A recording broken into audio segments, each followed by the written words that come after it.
Hi all, welcome to my channel. കഴിഞ്ഞ വീഡിയോയിൽ നമ്മൾ ഒരു ഒപ്പാമ്പിൻ്റെ ബേസിക് പ്രോപ്പർട്ടിയും വർക്കിങ്ങും കണ്ടു. ഇന്ന് നമ്മൾ ഒരു ഒപ്പാമ്പ് നെഗറ്റീവ് ഫീഡ്ബാക്കിൽ കണക്ട് ചെയ്യുമ്പോൾ അത് എങ്ങനെയാണ് ആക്ട് ചെയ്യുക എന്നുള്ളത് നോക്കാം. ഒപ്പാമ്പ് നെഗറ്റീവ് ഫീഡ്ബാക്കിലും കണക്ട് ചെയ്യും, പോസിറ്റീവ് ഫീഡ്ബാക്കിലും കണക്ട് ചെയ്യും. ഇനി ഒപ്പാമ്പ് ഒരു നെഗറ്റീവ് ഫീഡ്ബാക്കിൽ കണക്ട് ചെയ്യുമ്പോൾ അതിൻ്റെ പ്രോപ്പർട്ടീസ് എന്തൊക്കെയാണ്, അതിൻ്റെ ആക്ഷൻ എങ്ങനെയാണെന്നുള്ളതൊന്ന് നോക്കാം, അനലൈസ് ചെയ്യാം. സോ എന്താണ് ബേസിക്കലി നെഗറ്റീവ് ഫീഡ്ബാക്ക് എന്ന് വെച്ചിട്ടുണ്ടെങ്കിൽ, ഇൻവേർട്ടിംഗ് ടെർമിനലിലേക്കാണ് നമ്മുടെ ഫീഡ്ബാക്ക് വരുന്നതെങ്കിൽ, ഫീഡ്ബാക്ക് എന്ന് വെച്ചാൽ എന്താ, ഈ ഔട്ട്പുട്ട് ടെർമിനലിൽ നിന്ന് ഇൻപുട്ട് ടെർമിനലിലേക്ക് ഒരു കണക്ഷൻ ഉണ്ടെങ്കിൽ, ഒരു ക്ലോസ്ഡ് കണക്ഷൻ ഉണ്ടെങ്കിൽ അതിനെയാണ് ഫീഡ്ബാക്ക് എന്ന് പറയുന്നത്. സോ ഇവിടെ വി ഔട്ട് ഇൻപുട്ടിലേക്ക് നെഗറ്റീവ് ടെർമിനലിലേക്ക്, അതായത് നോൺ ഇൻവേർട്ടിംഗ് ടെർമിനലിലേക്ക് ഒരു 1K resistance through, 1 kilo ohm resistance through ആയിട്ട് ഒരു കണക്ഷൻ ഉണ്ട്. സോ ഒരു കണക്ഷൻ ഉള്ളത് കൊണ്ട് ഇവിടെ ഫീഡ്ബാക്ക് ഉണ്ട്. ഇനി ഏത് ടെർമിനലിലേക്കാണ് ഇത് കണക്ട് ചെയ്യുന്നത്? നെഗറ്റീവിലേക്കാണ് കണക്ട് ചെയ്തിട്ടുള്ളത്. So this is negative feedback. ഇവിടെ പോസിറ്റീവിലേക്കാണ് കണക്ട് ചെയ്തതെങ്കിലോ പോസിറ്റീവ് ഫീഡ്ബാക്ക് ആയിരിക്കും. സോ ഇവിടെ വി ഔട്ടിൻ്റെ വാല്യൂ എന്താണ്? A into V1 minus V2 ആണ്. ഇനി A open loop gain 10⁶ ഓർഡറിലാണെങ്കിൽ 10⁶ into V1 minus V2 ആണ് നമ്മുടെ ഔട്ട്പുട്ട് വോൾട്ടേജ്. ഇനി നമുക്ക് ഈ ഔട്ട്പുട്ട് വോൾട്ടേജ് ഒന്ന് കാൽക്കുലേറ്റ് ചെയ്യാം. സപ്പോസ് ഇവിടെ 2 വോൾട്ടാണ്. ഫസ്റ്റ് ഇവിടെ 2 വോൾട്ടാണ്, ഇവിടെ 0 വോൾട്ടായിട്ട് എടുക്കുക. അതായത് ചെയ്യേണ്ടതെന്ന് വെച്ചിട്ടുണ്ടെങ്കിൽ ഫസ്റ്റ് വെറും ആംപ്ലിഫിക്കേഷൻ മാത്രം കാണുക, ഈ ഫീഡ്ബാക്കിനെ എടുക്കരുത്. എന്നിട്ട് എന്താ വാല്യൂസ് വരുന്നതെന്ന് നോക്കുക. പിന്നെ ഈ ഫീഡ്ബാക്ക് നോക്കുക, ഈ ഫീഡ്ബാക്കിൽ എന്താ സംഭവിക്കുന്നതെന്ന് നോക്കുക. അപ്പോൾ ഈ ആംപ്ലിഫിക്കേഷൻ കാണരുത്. എഗെയിൻ ഈ ഫീഡ്ബാക്ക് കാണരുത്, ആംപ്ലിഫിക്കേഷൻ നോക്കുക. അപ്പോൾ നമുക്ക് ഇവിടെ ഒന്ന് ചെക്ക് ചെയ്യാം. ഫസ്റ്റ് നമ്മൾ ആംപ്ലിഫിക്കേഷനാണ് ചെയ്യുന്നത്. അപ്പോൾ ഇവിടെ ഒന്നുമില്ല. അപ്പോൾ ഇവിടെ 0 വോൾട്ട് ഫസ്റ്റ് സ്റ്റാർട്ടിംഗ് ആണ്. അപ്പോൾ V2 എന്ന് പറയുന്നത് V1 2 വോൾട്ടും V2 0 വോൾട്ടും ആണ് എടുക്കുക. സോ ഇവിടുത്തെ ഡിഫറൻസ് എത്ര വരെ? V1 minus V2 equal to 2 volt. അപ്പോൾ ഔട്ട്പുട്ട് എന്ത് വരും? 2 ഇൻറ്റു 10⁶ പ്ലസ് 12 വോൾട്ടിൽ ക്ലിപ്പ് ചെയ്യും അല്ലേ? പിന്നെ നെക്സ്റ്റ് അപ്പോൾ ഇവിടെ എന്ത് വന്നു? പ്ലസ് 12 വോൾട്ട് വന്നു. ഇനി നമ്മൾ ഈ ഫീഡ്ബാക്ക് സർക്യൂട്ട് നോക്കുക. ഇവിടെ 12 വോൾട്ട് ഉണ്ട്, ഇവിടെ 1K ആണ്, ഇവിടെ 1K ആണ്. നമുക്ക് അറിയേണ്ടത് ഇതിന് അക്രോസ് ഉള്ള വോൾട്ടേജ് ആണ് അല്ലേ? സോ ആ വോൾട്ടേജ് എന്തിന് അക്രോസ് ആണ്? ഗ്രൗണ്ട് ഈ പോയിന്റ് മുതൽ, അല്ലെങ്കിൽ ഈ പോയിന്റും സെയിം ആണ്. കാരണം ഇവിടെ വേറൊരു വോൾട്ടേജ് ഡ്രോപ്പ് ഒന്നും വരുന്നില്ല, ഇത് ഡയറക്റ്റ് കണക്ഷൻ ആണ്. സോ ഇവിടെ ഒരു ഡ്രോപ്പ് വരുന്നില്ല. അപ്പം ഈ പോയിന്റും സെയിം ആണ്. ഈ പോയിന്റും ഗ്രൗണ്ടും തമ്മിലുള്ള വോൾട്ടേജ് ഡിഫറൻസ് ആണ് ഇവിടുത്തെ വോൾട്ടേജ് എന്ന് പറയുന്നത്. അപ്പം ഇതിന് അക്രോസ് ഉള്ള വോൾട്ടേജ് ഡിഫറൻസ് എന്ന് വെച്ചാൽ എന്താ? ഈ 1K റെസിസ്റ്ററിന് അക്രോസ് ഉള്ള വോൾട്ടേജ് ആണ്. ദാറ്റ് ഈസ് ഈ 1K അക്രോസിന് ഉള്ള വോൾട്ടേജ് ആണ് V2. അതെങ്ങനെ കാൽക്കുലേറ്റ് ചെയ്യുക? ഇവിടെ ഒരു ടോട്ടൽ വോൾട്ടേജ് ഉണ്ട്. അതായത് ഈ 12 വോൾട്ട് ഈ 1Kക്കും അക്രോസ് ആയിട്ട് ഡിവൈഡ് ചെയ്യുക ചെയ്യുന്നത്. വോൾട്ടേജ് ഡിവിഷൻ റൂൾ ഉണ്ട്, ജസ്റ്റ് ഒന്ന് ഞാൻ പറയാം. ഇവിടെ ഇപ്പം 2 റെസിസ്റ്റേഴ്സ് സീരിയലി കണക്ട് ചെയ്തിട്ടുണ്ട്. അതിന് അക്രോസ് ഉള്ള ടോട്ടൽ വോൾട്ടേജ് V ആണ്. അങ്ങനെയെങ്കിൽ ഈ വോൾട്ടേജ് V ഈ R1ഉം R2നും അക്രോസ് ആയിട്ട് എങ്ങനെയാണ് ഡിവൈഡ് ചെയ്യുക? ഇതിനൊരു ഷോർട്ട് മെത്തേഡ് ഉണ്ട്. V1 എന്ന് വെച്ചിട്ടുണ്ടെങ്കിൽ total voltage, supply voltage V into ഏത് റെസിസ്റ്ററിന് അക്രോസ് ആണോ കാൽക്കുലേറ്റ് ചെയ്യേണ്ടത് ആ resistance divided by total resistance. ഇനി V2 ആണെങ്കിൽ സപ്ലൈ വോൾട്ടേജ് ഇൻറ്റു ഏത് റെസിസ്റ്റൻസ് ആണോ ആ resistance divided by R1 plus R2 ആണ്. അപ്പം ഇത് ഡയറക്റ്റ് അങ്ങ് സബ്സ്റ്റിറ്റ്യൂട്ട് ചെയ്താൽ മതി. V2 equal to 12 volt into 1K അല്ലേ, 1K divided by 1k plus 1k, that is 2k. That is 12 divided by 2 equal to 6 volt. അപ്പോൾ ഇവിടെ നമുക്ക് 6 വോൾട്ട് കിട്ടി. അപ്പം നെക്സ്റ്റ് ടൈം V1 മാറുന്നുണ്ടോ? ഇല്ല, 2 വോൾട്ട് ആണ്. V2 എന്താ വരുന്നത്? 6 വോൾട്ട് ആണ്. അപ്പം 2 മൈനസ് 6 എത്രയാ വരിക? -4 വോൾട്ട്. -4 വോൾട്ട് ആണെങ്കിൽ അപ്പം നമുക്ക് വി ഡിൻ്റെ വാല്യൂ -4 വോൾട്ട് കിട്ടി. ഇനി അടുത്തത് ഈ ഫീഡ്ബാക്ക് സർക്യൂട്ട് മറക്കുക, നേരെ ആംപ്ലിഫിക്കേഷൻ നോക്കുക. എത്രയായിരിക്കും ആംപ്ലിഫൈ ചെയ്യുക? ഇവിടെ ഡിഫറൻസ് ഇവിടെ എത്ര പോകുന്നു? ഇപ്പോൾ -4 വോൾട്ട് ആണ് പോകുന്നത്. അപ്പോൾ -4 × 10⁶ അത് എത്രയിൽ വെച്ച് ക്ലിപ്പ് ചെയ്യും? -12 വോൾട്ടിൽ ക്ലിപ്പ് ചെയ്യും. അഗെയിൻ സെയിം വേ ഇവിടെ എന്ത് വരും? -12 വോൾട്ട് ആണ്. -12 എന്ന് പറയുമ്പോൾ നേരെ ഇവിടെ മൈനസ് ഇട്ടാൽ മതി. So -6 volt. അപ്പോൾ V1 സെയിം ആണ്. V2 എന്താ വരിക? -6 volt.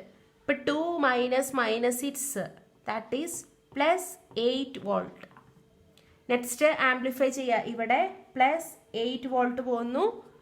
+8 × 10⁶ that will clip of at +12 volt. എന്താ സംഭവിക്കുന്നത്? ആക്ച്വലി ഫസ്റ്റ് രണ്ട് ഇൻപുട്ടും തമ്മിലുള്ള ഡിഫറൻസ് എത്രയാണ്? എറർ എത്രയാണ്? 2 വോൾട്ട് ആണ്. അത് കാരണം നമ്മുടെ ഔട്ട്പുട്ട് +12 വോൾട്ട് ആയി. ഈ +12 നേരെ നമ്മുടെ ഇൻപുട്ടിലേക്ക്, ഈ +12ൻ്റെ ഫീഡ്ബാക്ക് നേരെ നമ്മുടെ ഇൻപുട്ടിലേക്ക് പോകുന്നു. അത് കാരണം എറർ എന്ത് സംഭവിച്ചു?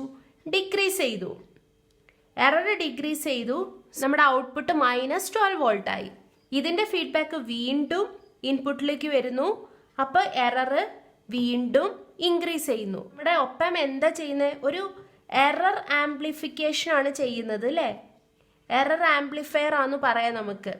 എററിനെയാണ് അവിടെ ആംപ്ലിഫൈ ചെയ്തുകൊണ്ടിരിക്കുന്നത്. ആൻഡ് കിട്ടേണ്ട കാര്യം ഔട്ട്പുട്ട് വേരി ചെയ്യുന്നതിനനുസരിച്ച് അതിൻ്റെ ഫീഡ്ബാക്ക് പോയി എറർ ഇൻക്രീസ് ചെയ്യുക, ഡിക്രീസ് ചെയ്യുക. ഈ ആക്ഷൻ ഇങ്ങനെ കണ്ടിന്യൂ ചെയ്തുകൊണ്ടിരിക്കും അൺടിൽ ഇറ്റ് സ്റ്റെബിലൈസസ്. സ്റ്റെബിലൈസസ് എന്ന് വെച്ചാൽ എന്താണ്? എറർ ഈക്വൽ ടു 0 ആവണം. That means V1 - V2 equal to 0 ആകും. That is equal to V1 equal to V2 ആവണം. അതുവരെ ഈ എറർ ഇങ്ങനെ ഡിക്രീസ് ചെയ്യും, കൂടും. ഈ ഇൻക്രിമെൻറ്റും ഡിക്രിമെൻറ്റും ഈക്വൽ അല്ല അല്ലേ? അതിങ്ങനെ മാറിക്കൊണ്ടിരിക്കും. അൺടിൽ ഇറ്റ് സ്റ്റെബിലൈസസ് ഈ ആക്ഷൻ നടന്നുകൊണ്ടിരിക്കും. ഈ ഒരു ആക്ഷനെയാണ് നമ്മൾ ഡീജനറേറ്റീവ് ആക്ഷൻ എന്ന് പറയുന്നത്. ഡീജനറേറ്റീവ് ആക്ഷൻ അതായത് ഇതിൻ്റെ വേരിയേഷന് നേരെ ഒപ്പോസിങ് ആയിട്ടാണ് ഇവിടുത്തെ ആക്ഷൻ വരുന്നത് അല്ലേ? ഇൻക്രീസ് ചെയ്യുമ്പോൾ ഡിക്രീസ് ചെയ്യും, ഡിക്രീസ് ചെയ്യുമ്പോൾ ഇൻക്രീസ് ചെയ്യും. അതിനെയാണ് നമ്മൾ ഡീജനറേറ്റീവ് ആക്ഷൻ. അതിനെ തന്നെയാണ് നെഗറ്റീവ് ഫീഡ്ബാക്ക്.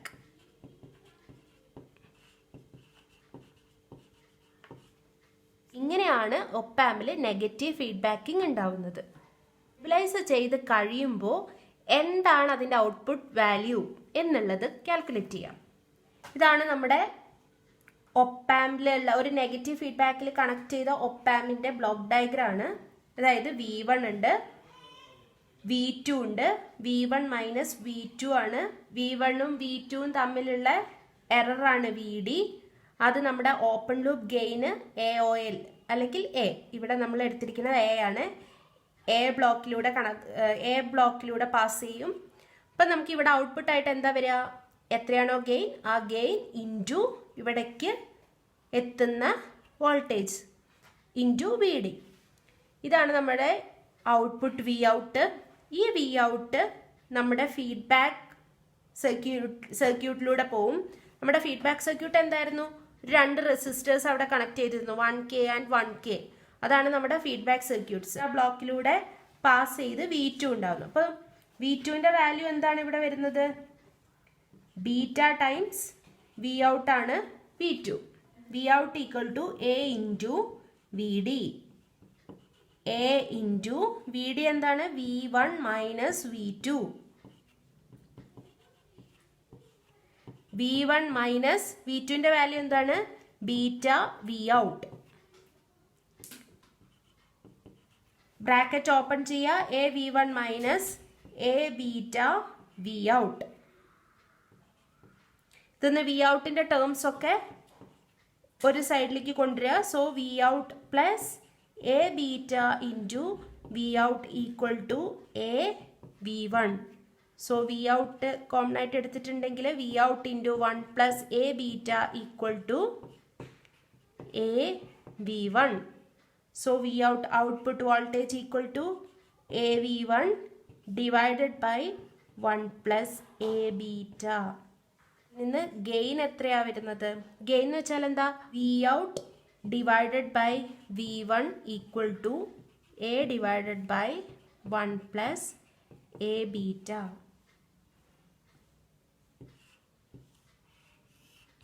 ഇതാണ് ഒരു നെഗറ്റീവ് ഫീഡ്ബാക്കിൽ ഒപ്പം കണക്ട് ചെയ്യുമ്പോൾ കിട്ടുന്ന ഗെയിൻ. നെക്സ്റ്റ് നെഗറ്റീവ് ടെർമിനലിലേക്ക് പോകുന്ന signal V2 equal to beta into V out ആണ്.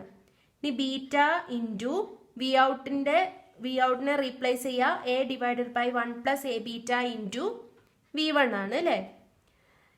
ഇനി ഇവിടെ നിന്ന് എ ബീറ്റ കോമൺ ആയിട്ട് എടുക്കുക. ഇവിടെ എയും ബീറ്റ ഉണ്ട്, അത് കോമൺ ആയിട്ട് എടുത്തു. താഴെ ഡിനോമിനേറ്ററിൽ നിന്നും എ ബീറ്റ കോമൺ ആയിട്ട് എടുക്കുക. ഇവിടെ 1 ആണ്, സോ 1 ബൈ എ ബീറ്റ വരും. ഇവിടെ എ ബീറ്റ പോയി കഴിഞ്ഞാൽ ബാക്കി 1 വരും. സോ ഈ എ ബീറ്റയും ക്യാൻസൽ ആയി പോവും. ബാക്കി 1 divided by 1 plus 1 by A beta into V one വരും. ഒപ്പാമ്പിന്റെ ഓപ്പൺ ലൂപ്പ് ഗെയിനിന്റെ ഓർഡർ എന്താണ്? 10 to the power 6 ആണ്. ബീറ്റന്റെ വാല്യൂ വളരെ കൂടുതലാണ്, അതായത് 10 to the power 6. അപ്പോൾ 1 ബൈ എ ബീറ്റന്റെ വാല്യൂ എത്ര? 1 ബൈ 10 to the power 6. അത് എത്രയാ? 10 to the power -6. അത് ഏകദേശം നമ്മൾക്ക് 0 ആയിട്ട് എടുക്കാം. സോ ഇവിടെ 1 ബൈ എ ബീറ്റ 0 ആയിട്ട് എടുത്തിട്ടുണ്ടെങ്കിൽ 1 by 1 plus 0 into V one that is equal to V one. ഇപ്പം എന്താ result? V2 equal to V1 എന്ന് വരും. അപ്പം നമ്മൾ നേരത്തെ പറഞ്ഞു ആ എറർ കുറച്ച് എറർ 0 ആവുന്നത് വരെ ആ ഡീജനറേഷൻ ആക്ഷൻ കണ്ടിന്യൂ ചെയ്തുകൊണ്ടേയിരിക്കും until that error is equal to 0. So V2 equal to V1 ആയാൽ VDന്റെ വാല്യൂ എന്താണ്?